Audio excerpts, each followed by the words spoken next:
Apocalipse, capítulo 16. Bem-aventurado aquele que vigia e guarda suas vestes, para que não ande nu e não se veja a sua vergonha. Versículo 15. Quando Deus pronunciar o seu último chamado ao arrependimento, quando a última oração ascender aos céus, quando em cada coração humano estiver decidido em que lado está no grande conflito, então cessada será a obra de intercessão e derramadas serão sobre a terra as 7 últimas pragas. A descrição profética revela a ira de Deus agindo contra os homens portadores da marca da besta e adoradores da sua imagem, com flagelos que, apesar de semelhantes às pragas do Egito, não podem ser comparados a nenhum outro que a humanidade já tenha sofrido. Como nos dias de Noé, Mateus capítulo 24, versículos 37 ao 39, os ímpios não perceberão o fim da graça até que sejam atingidos pela tempestade da cólera de Deus. Ficará tão evidente que eles se decidiram pelo mal, que o sofrimento dos flagelos os levará não a clamar ao Senhor por misericórdia, mas a blasfemar contra Deus. São muitas as cogitações acerca da literalidade ou do simbolismo das 7 pragas. O que precisamos levar em consideração, mediante o que já estudamos até então, é que esse livro é uma junção do literal com o simbólico, e que, independentemente de serem literais ou simbólicas, essas pragas evidenciam que verdadeiros e justos são os juízos de Deus, e que a sua ira precisa ser levada em conta, tanto quanto o fato de que Ele é amor. Romantizar o amor de Deus e ignorar a sua ira tornou-se um dos piores enganos dos últimos dias.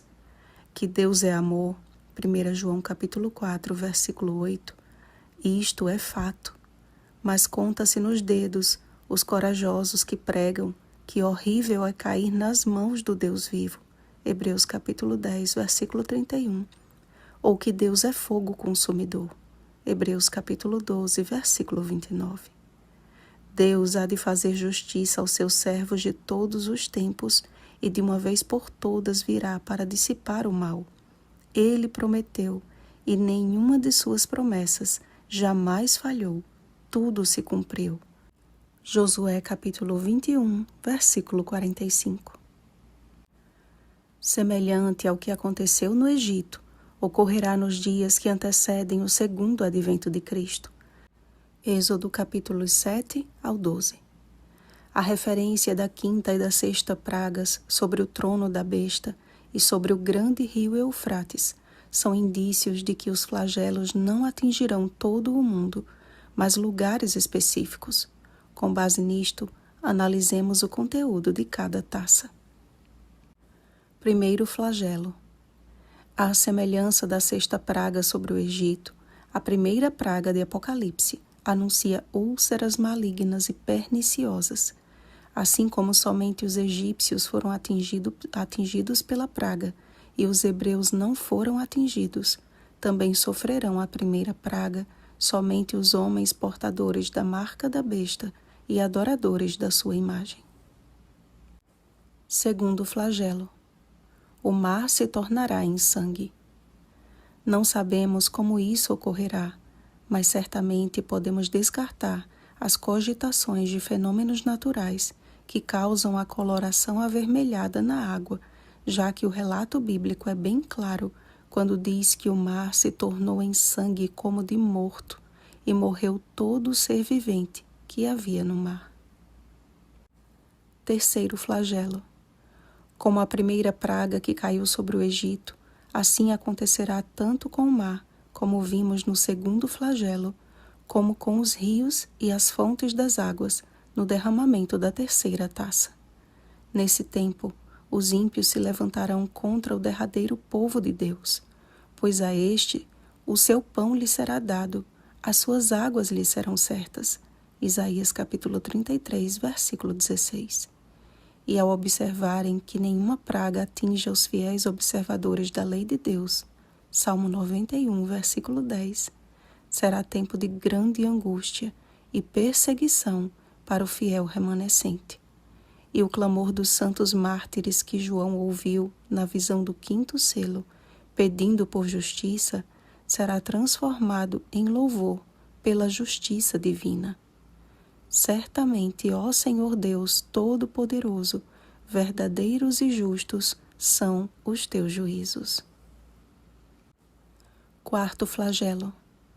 Quando a quarta taça for derramada sobre o sol, terríveis serão as consequências. Criado no quarto dia da semana da criação, essa estrela tem a função de manter a vida na terra, sendo fonte de calor e de luz. A estrela que por tantos anos foi objeto de adoração dos cultos pagãos, será instrumento da ira divina. E ao invés de haver arrependimento, os ímpios blasfemarão contra Deus, exatamente como faz a besta que escolheram seguir. Apocalipse capítulo 13, versículo 6, Daniel capítulo 7, versículo 25. O adágio que diz: o mesmo sol que amolece a cera, endurece o barro, se aplicará com precisão neste tempo em que o solo do coração dos ímpios estiver endurecido. Quinto flagelo. Houve trevas tão densas no Egito que os homens não podiam enxergar uns aos outros, e os egípcios tiveram que permanecer no mesmo lugar até que cessasse a praga. Mas todos os filhos de Israel tinham luz nas suas habitações. Êxodo capítulo 10, versículos 22 ao 23. Quando o quinto flagelo for derramado sobre o trono da besta, quando ficar evidenciado que o território da mentira está mergulhado em trevas e todos os que seguiram a besta perceberem a sua impotência diante do caos, sentirão dor e desespero que palavra alguma pode descrever. Sexto flagelo. O sexto flagelo faz referência ao rio Eufrates.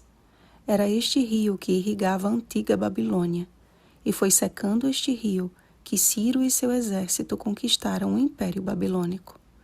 Devemos considerar este flagelo, portanto, de forma simbólica.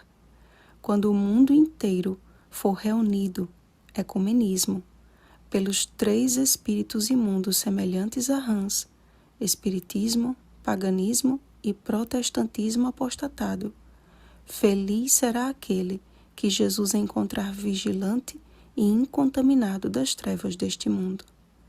Assim como o Senhor abriu o Mar Vermelho e fez o seu povo atravessá-lo em terra seca, em direção a Canaã, assim este flagelo anuncia o livramento do remanescente de Deus, que marcha rumo a Canaã celestial.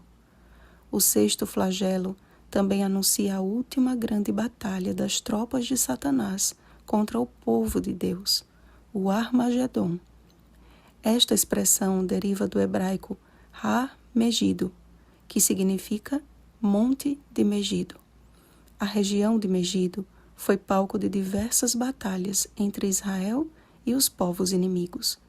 Mas o que nos interessa é identificar este Monte de Megido. O monte localizado nesta região, que se encaixa com precisão no contexto da última batalha, é o Monte Carmelo. Só este tema seria estudo para muitas meditações, mas lhe convido a ler o relato de 1 Reis, capítulo 18, versículos 17 ao 40, e perceber que assim como Elias restaurou o altar do Senhor e revelou a todos que só o Senhor é Deus, assim também, como Elias profético, Malaquias capítulo 4, versículos 5 ao 6, esta obra será plenamente cumprida pelo remanescente dos últimos dias. Será a última batalha entre a verdadeira e a falsa adoração. Sétimo flagelo.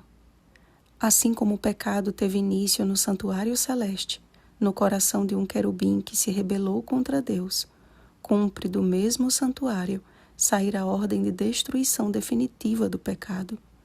E a mesma frase que disse na cruz, Jesus a dirá pela última vez: feito está. Leia João capítulo 19, versículo 30.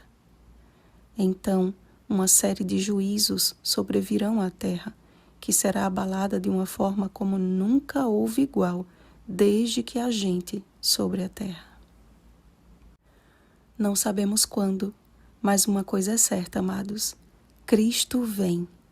Ele prometeu, e ele não mente. Eis que ele vem como vem o ladrão. Não no sentido de ser um evento secreto, pois todo olho o verá. Apocalipse capítulo 1, versículo 7. E sim, que a respeito daquele dia e hora ninguém sabe. Mateus capítulo 24, versículo 36. A pergunta é: estais vós prontos? Oremos, amados.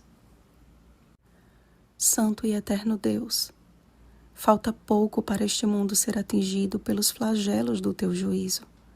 Creio que os teus anjos já estão de prontidão e o Senhor aguarda apenas as tuas últimas ovelhas entrarem em teu aprisco. Ó Senhor, tu és justo, tu que és e que eras, o Santo, pois julgarás a terra com equidade e com justiça. Não temos o que temer se estivermos alicerçados na rocha que é Cristo. Firma os nossos pés no solo inabalável da Tua palavra e enche-nos do Espírito Santo. Nosso coração está saudoso para Te encontrar e ir para a Tua casa, Pai. Ajuda-nos a vigiar e a guardar as nossas vestes até que venha o Senhor. Em nome de Jesus. Amém. Vigiemos e oremos. Bom dia, Elias dos últimos dias. Oremos pelo batismo do Espírito Santo. Oremos uns pelos outros. Rosana Garcia Barros.